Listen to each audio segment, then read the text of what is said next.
The gift of the sacred dog.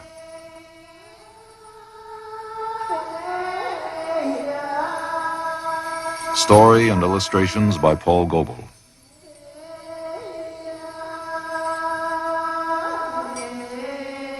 The people were hungry. They had walked many days looking for the buffalo herds. Each day they hoped to see the buffalo over the next ridge, but they were not to be found in that part of the country.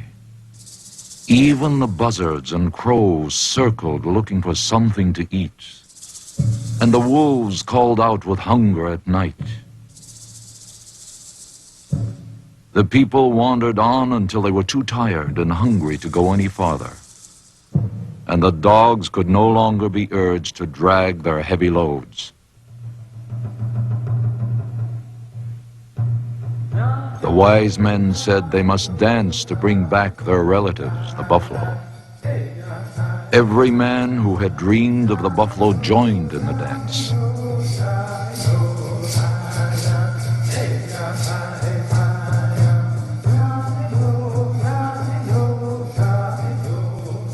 The buffalo would surely know the people needed them. Young men went out searching in all directions, but they did not see any buffalo herds.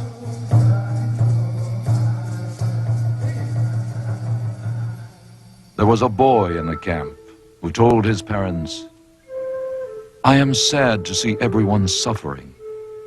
I am going up into the hills to ask the Great Spirit to help us. Do not worry about me. I shall return in the morning." He left the circle of teepees and walked toward the hills. He climbed higher and higher. The air was cool and smelled fresh with pine trees.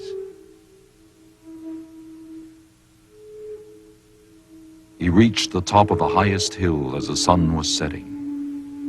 He raised his arms and spoke. "Great Spirit, my people need your help. We follow the buffalo herds because you gave them to us. But we cannot find them, and we can walk no farther. We are hungry. My little brothers and sisters are crying. Great Spirit, we need your help." As he stood there on the hilltop, great clouds closed across the sky. Wind and hail came with sudden force, and behind them thunderbirds swooped among the clouds. Lightning darted from their flashing eyes, and thunder rumbled when they flapped their enormous wings. He felt afraid and wondered if the Great Spirit had answered him. The clouds parted. Someone came riding toward the boy on the back of a beautiful animal. There was thunder in its nostrils and lightning in its legs. Its eyes shone like stars, and hair on its neck and tail trailed like clouds. The boy had never seen any animal so magnificent. The rider spoke. "I know your people are in need. They will receive this. He is called Sacred Dog because he can do many things your dogs can do, and also more. He will carry you far and will run faster than the buffalo. He comes from the sky. He is as the wind, gentle, but sometimes frightening. Look after him, always." The clouds closed, and the rider was not there. Suddenly, the sky was filled with sacred dogs of all colors, and the boy could never count their number. Their galloping was like the wind, and the drumming of their hoofbeats shook the hilltop on which he stood. They circled round and round, and he did not know if he was standing or falling. He did not remember going to sleep But he awoke as the sun was rising. He knew it was something wonderful he had seen in the sky. He started down the hill back home again to ask the wise men what it meant. They would be able to tell him.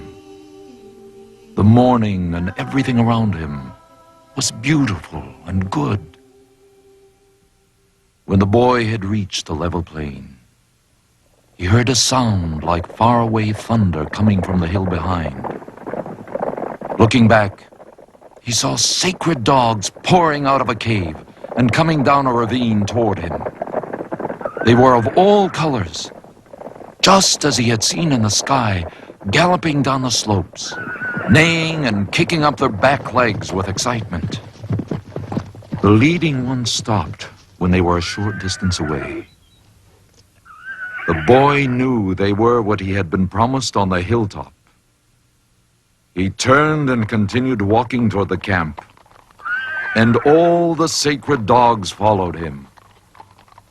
The people were excited when they saw the boy returning with so many strange and beautiful animals. He told them, "These are sacred dogs. They are a gift from the Great Spirit. They will help us to follow the buffalo. They will carry the hunters into the running herds. Now there will always be enough to eat. We must look after them well, and they will be happy to live with us."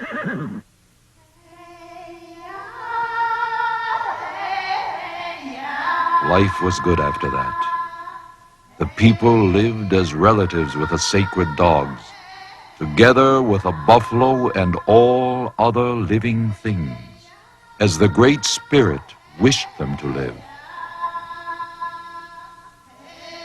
When the people passed the place where they had hunted the buffalo, they would gather up the bleached skulls in a circle and face them toward the sun. "Let us thank the spirits of the buffalo who died so that we could eat."